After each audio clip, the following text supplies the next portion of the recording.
जय हिंद फ्रेंड्स। तो हम पढ़े थे देश की नब्बे चेकी प्रदेश की बुक और देश की नब्बे चेकी प्रदेश की इस बुक में हमने पेज नंबर 29, 30 और 31 को पढ़ा है। फटाफट से डिस्कस करते हैं इन 3 पेजेस में क्या गिवन है। शुरू करते हैं आज का सेशन किसी मोटिवेशनल कोट के साथ। तो आज का मोटिवेशनल कोट है, honesty is the biggest policy. ईमानदारी से बढ़कर कोई नीति नहीं। ठीक है, तो आज हम जानेंगे, आज हम इन 3 पेजेस में क्या पढ़ेंगे। तो इन 3 पेज में हम जानेंगे कुछ विभागों के बारे में जानेंगे। ठीक है, तो आज अपन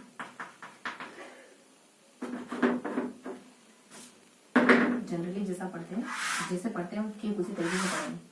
हमको पेज नंबर 29 देखना है, 30 देखना है, 31 देखना है। यहाँ तो कुछ इन्फॉर्मेशन थी नहीं खास। यहाँ बता रखा था कि यहाँ बताया था कि देखो, यहाँ अगर एक पेज को इमेज करो माइंड में, तो यहाँ इन्फॉर्मेशन थी कुछ, और कुछ इन्फॉर्मेशन यहाँ थी, कुछ इन्फॉर्मेशन यहाँ थी। ऐसे क्या होता है कि थोड़ा फॉर्मेट ध्यान देता है, ये पेज का फॉर्मेट है।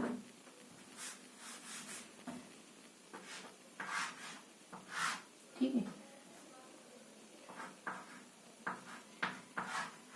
ये पेज का फॉर्मेट। अब देखो तो यहाँ क्या है और यहाँ क्या है। देखो, यहाँ विभाग थे, जैसे शिक्षा विभाग हो जाता है, जैसे तकनीकी विभाग हो जाता है, जैसे संस्कृत विभाग हो जाता है। यहाँ बीच में कई प्राथमिक विभाग भी था, तो प्राथमिक विभाग हो जाता है, तकनीकी विभाग हो जाता है, संस्कृत विभाग हो जाता है ना।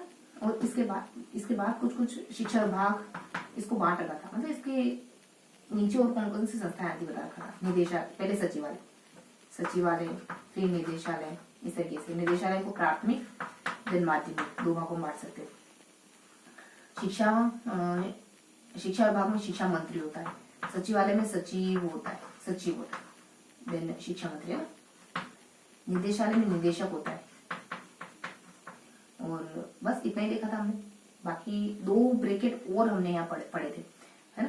तो 2 ब्रैकेट और पढ़े थे, तो एक तो हमारा ये हो जाता है, 2 ब्रैकेट और थे। तो उनमें क्या गिवन था, देखो उसमें कुछ बेसिक बातें थी। जैसे अपने सबसे पहले क्या आता है, जैसे निदेशालय वगैरह हो जाता है। उसके बाद संभाग स्तर हो जाता है ना, थोड़ा सा बता रही खाली कि संभाग स्तर हो जाता है, फिर राज्य स्तर है, देन संभाग स्तर है, देन जिला स्तर है, देन ब्लॉक स्तर है, देन स्कूल स्तर है, ऐसे। तो यहाँ पे निदेशक होता है, यहाँ संयुक्त निदेशक होता है, यहाँ जिला शिक्षा अधिकारी, ब्लॉक शिक्षा अधिकारी, प्रिंसिपल। ठीक, बाकी यहाँ बता रखा था कि सचिवालय में क्या था। ये निदेशालय का पूरी हायरार्ची है, ये सचिवालय की पूरी हायरार्ची, मतलब इनको डिटेल से बता रखा है, ज्यादा कुछ नहीं, इन्हीं को एक्सप्लेन कर रखा है। तो सचिवालय में सचिव है, प्रमुख सचिव, देन संयुक्त सचिव, देन सहायक सचिव, है ना। प्रमुख, देन सचिव, देन संयुक्त, देन सहायक, तो इन्हीं को इलेबोरेट कर रखा है। तो अगर देखे तो ये है तो एक ही टॉपिक। ठीक है, तो ये मैंने आपको ये नीचे वाला बॉक्स क्लियर कर दिया। ऊपर वाले बॉक्स में क्या था, तो सन थे, जैसे 50 का हो जाता है, जैसे 59 हो जाता है, जैसे 97 हो जाता है, जैसे 2010 हो जाता है।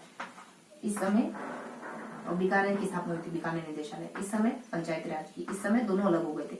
बीकानेर परिषद 2 हिस्सों में बढ़ गया था, प्राथमिक और माध्यमिक। 2010 में पंचायती राज को जिम्मा दे दिया था प्रारंभिक शिक्षा का। पेज नंबर 30 में कवर कर लिया। पेज नंबर 31 पर थोड़ा सा कुछ भी नहीं है ना, मुश्किल से कभी पूछेंगे आपसे, पर यूं है कि बुक पढ़ रहे हैं तो क्यों छोड़े इसको भी।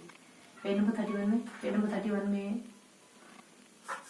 31 को इमेजिन करोगे तो थोड़ा सा इमेज करने की कोशिश करो इसको माइंड में। तो किस फॉर्मेट में पढ़ते हैं अपन, यहाँ ऐसे देखते हैं कुछ।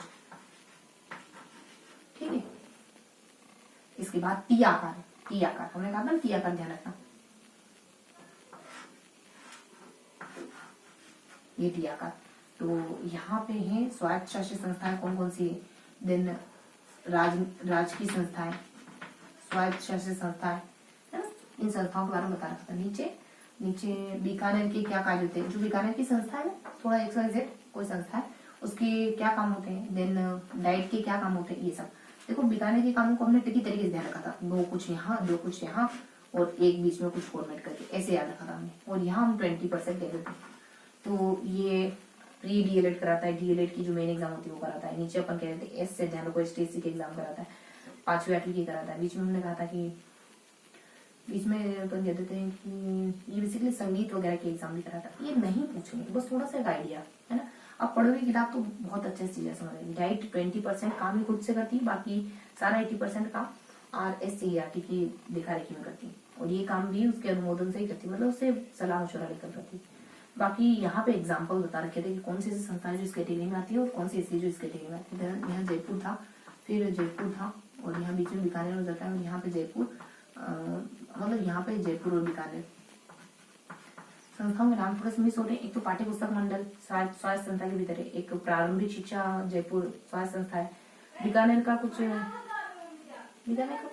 XYZ करके,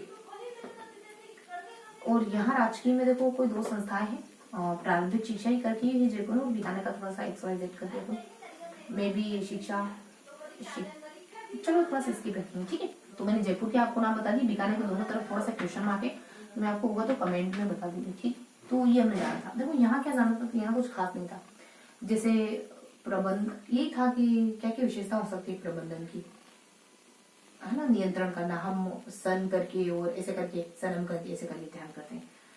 नियंत्रण से ऐसे कुछ था, निदेशन, नियंत्रण, ऐसे अभिप्रेरणा, मतलब ये यूं है कि बस थोड़ा पता होना चाहिए, है ना। हमने ऐसे याद करा था सन सनम करके कि क्या विशेषता हो सकती है प्रबंधन की, है ना। तो एक तो अपन 2 ट्रिक बनाते हैं, एक सन बनाते हैं और एक स न म, ठीक है। यहाँ पे शायद ऐसा कुछ स न म, इसको म कह रही ध्यान रखेंगे। तो ऐसे ट्रिक बनाई थी हमने कुछ, बहुत ज्यादा इंपॉर्टेंट नहीं, बहुत ज्यादा फोकस नहीं करेंगे, ठीक है। तो खत्म करते हैं आज का सेशन। तो मैं आपसे क्वेश्चन पूछना चाहते थे, तो मैं क्वेश्चन पूछती हूँ आपसे कि आपको सचिवालय के बारे में बताना है कि सचिव के नीचे कौन सा पद आता है, उसके नीचे कौन सा आता है, उसके नीचे कौन सा आता है, ठीक है। कमेंट में बताएंगे आप। तो ये था हमारा आज का पूरा सेशन। आई होप आपको चीजें क्लियर हुई। अब ये पेज जब पढ़ेंगे आप तो चीजें थोड़ा सा स्पष्ट हो जाएगी। जानती हूँ बहुत ज्यादा इंपॉर्टेंट नहीं है, लेकिन थोड़ा सा गो थ्रू होंगे। मिलते हैं ऐसे ही अगले सेशन में, तब तक के लिए हंसते मुस्कुराते रहिए, दिल से पढ़ाई करते रहिए।